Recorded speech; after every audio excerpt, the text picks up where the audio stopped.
कल्पना कीजिए एक ऐसी दुनिया की जहां देश वैसे नहीं थे जैसे आज हैं, जहां राजाओं का शासन था और राष्ट्र का विचार वो तो बस एक सपना था। तो ये सपना हकीकत कैसे बना? यही कहानी है यूरोप में राष्ट्रवाद के उदय की। एनसीईआरटी सुनो समझो में आपका स्वागत है। आज हम क्लास 10 के इतिहास के पहले अध्याय की गहराइयों में उतरेंगे। और ये चर्चा 2026 की बोर्ड परीक्षा के लिए बहुत ही महत्वपूर्ण है, तो हर बिंदु पर ध्यान देना जरूरी है। जी। आज हमारे पास एनसीईआरटी सुनो समझो के शानदार नोट्स हैं जो हमें 19वीं सदी के यूरोप में ले जाएंगे। हम देखेंगे कि कैसे फ्रांसीसी क्रांति ने एक चिंगारी जलाई, कैसे कलाकारों ने राष्ट्र को एक चेहरा दिया, और कैसे जर्मनी और इटली जैसे देश बने। और हम ये भी समझेंगे कि राष्ट्रवाद का विचार सिर्फ लड़ाइयों और राजनीति तक सीमित नहीं था। सही कहा। इसमें संस्कृति, भाषा और आम लोगों की भावनाओं की एक बहुत अहम भूमिका थी। चलिए इस दिलचस्प सफर की शुरुआत करते हैं। चलिए शुरू करते हैं 1848 की एक पेंटिंग से। एनसीईआरटी सुनो समझो के नोट्स के अनुसार फ्रांसीसी कलाकार फ्रेडरिक सोर्यू ने 4 चित्रों की एक श्रृंखला बनाई। पहले चित्र में उन्होंने जनतांत्रिक और सामाजिक गणतंत्रों से बना एक सपनों का संसार रचा है। और इस चित्र में दिखाया क्या गया है? इसमें यूरोप और अमेरिका के लोग, स्त्री पुरुष सब एक लंबी कतार में स्वतंत्रता की प्रतिमा की वंदना करते हुए दिखाए गए हैं। यहाँ कुछ शब्द बहुत महत्वपूर्ण है। पहला है निरंकुशवाद, एब्सोल्यूटिज्म। जी, यानी एक ऐसी सरकार जिस पर कोई अंकुश न हो। सोर्यू की पेंटिंग में जमीन पर इसी निरंकुश संस्थानों के टूटे फूटे अवशेष बिखरे हैं। अच्छा, तो ये राजशाही के अंत का प्रतीक है? बिल्कुल। और दूसरा शब्द है कल्पनादर्श, मतलब यूटोपिया। हाँ, एक ऐसा आदर्श समाज जिसकी कल्पना तो की जा सकती है, पर उसका साकार होना लगभग नामुमकिन होता है। सही। सोर्यू का यह चित्र एक ऐसा ही कल्पनादर्श था। इस जुलूस का नेतृत्व अमेरिका और स्विट्जरलैंड कर रहे हैं, जो तब तक राष्ट्र राज्य बन चुके थे। और उनके पीछे फ्रांस, जर्मनी और बाकी देश। जी, ये पेंटिंग सिर्फ एक कलाकृति नहीं थी, बल्कि राष्ट्रवाद की उस भावना की अभिव्यक्ति थी जो पूरे यूरोप में फैल रही थी। एनसीईआरटी सुनो समझो इस विजुअल को समझने पर बहुत जोर देता है। तो राष्ट्रवाद की ये भावना, ये आइडिया ठोस रूप में सबसे पहले कहाँ दिखा? इसके लिए हमें सीधे 1789 की फ्रांसीसी क्रांति की ओर चलना होगा। अच्छा। एनसीईआरटी सुनो समझो के नोट्स कहते हैं कि ये राष्ट्रवाद की पहली स्पष्ट अभिव्यक्ति थी। तो क्या बदलाव हुए क्रांति से? सबसे बड़ा बदलाव तो ये था कि सत्ता राजतंत्र से निकलकर फ्रांसीसी नागरिकों के समूह में आ गई। और पितृभूमि मतलब लापात्रिय और नागरिक यानी लिसिथवाइन जैसे विचारों ने एक संयुक्त समुदाय की भावना पर बल दिया। पुराना राजध्वज घटाकर नया फ्रांसीसी झंडा, तिरंगा चुना गया। इसके अलावा कई प्रशासनिक बदलाव भी तो हुए होंगे जो परीक्षा के लिए जरूरी हैं। बिल्कुल। सबसे पहले एक केंद्रीय प्रशासनिक व्यवस्था लागू हुई, जिसने सभी नागरिकों के लिए एक समान कानून बनाए। ये तो बहुत बड़ी बात थी। हाँ, और आंतरिक आयात निर्यात शुल्क समाप्त कर दिए गए, व्यापार को आसान बनाने के लिए। जी। और भार तथा नापने की एक समान व्यवस्था लागू की गई। और सबसे जरूरी, क्षेत्रीय बोलियों की जगह पेरिस में बोली जाने वाली फ्रेंच को राष्ट्र की साझा भाषा बनाया गया। क्रांतिकारियों ने ये भी घोषणा की कि फ्रांसीसी राष्ट्र का लक्ष्य यूरोप के लोगों को निरंकुश शासकों से मुक्त कराना है। मतलब राष्ट्रवाद का विचार अब फ्रांस से बाहर भी जाने वाला था। फिर आते हैं नेपोलियन।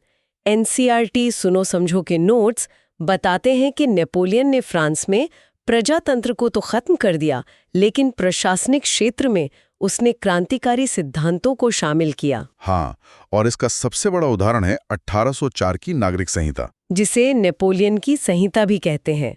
निश्चन पर आधारित विशेषाधिकार समाप्त कर दिए, कानून के सामने बराबरी और संपत्ति के अधिकार को सुरक्षित बनाया। बिल्कुल। और इस संहिता को फ्रांसीसी नियंत्रण वाले दूसरे क्षेत्रों में भी लागू किया गया, जैसे डच गणतंत्र, स्विट्जरलैंड, इटली और जर्मनी।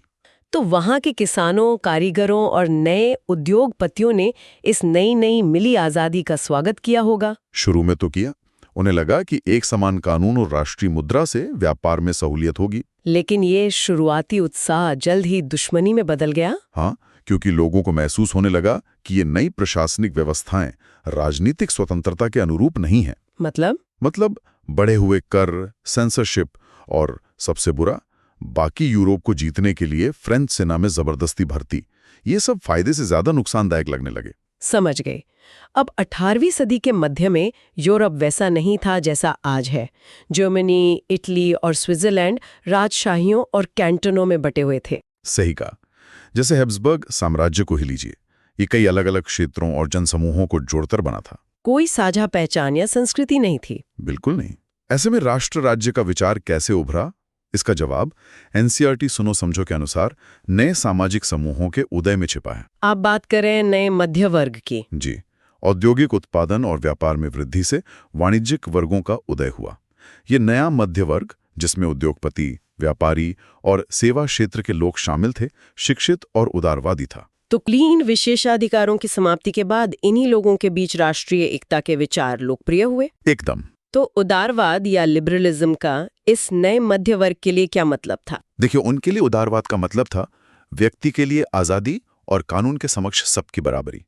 वे सहमति से बनी सरकार के पक्षधर थे। और आर्थिक क्षेत्र में? आर्थिक क्षेत्र में भी उदारवाद की जोरदार मांग थी। एनसीईआरटी सुनो समझो एक बहुत दिलचस्प उदाहरण देता है। कौन सा? 1833 में हैम्बर्ग से न्यूरेमबर्ग जाने वाले एक व्यापारी को 11 सीमा शुल्क नाकों से गुजरना पड़ता था। 11? हाँ, और हर बार लगभग 5% शुल्क देना पड़ता था। ये तो व्यापार के लिए बहुत बड़ी बाधा रही होगी। और समस्या सिर्फ शुल्क की नहीं थी, हर क्षेत्र की अपनी नापतोल प्रणाली थी। जैसे कपड़े को नापने का पैमाना एले था, जिसकी लंबाई हर जगह अलग अलग थी। इन्हीं बाधाओं को दूर करने के लिए 1834 में प्रशा की पहल पर एक शुल्क संघ ज़ोल्वराइन स्थापित किया गया। ज़ोल्वराइन? जी।